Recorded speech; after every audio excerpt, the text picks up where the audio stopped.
Deyir günlerin bir gününde bir oğlana kız istemek için elçiliğe gittiler.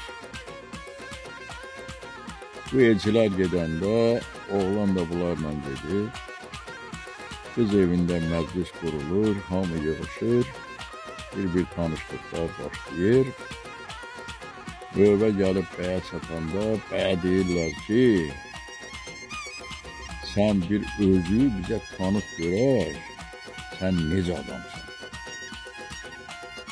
Oğlan da başlayır saylamaya, ben sigaret çəkən deyirəm, içki içmirəm,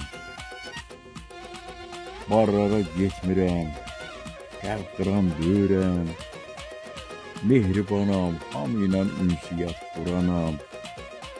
O üçün nə müsbət xüsusiyyətlər var, hamısını sadalayır.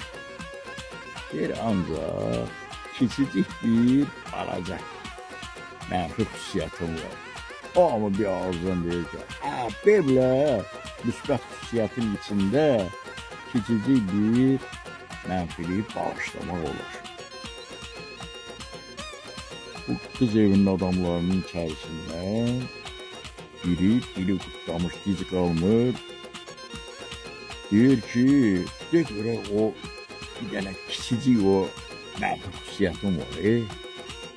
O nədir?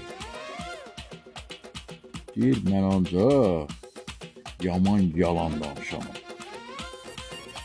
Bildiği kardeşler, oğullar olmasın siz olun. Belə bir xüsusiyyətə malik olan adama, küçücük bir yalan danışana siz verərsiniz, yoksa vermezsiniz. Fikirləşin bu haqda.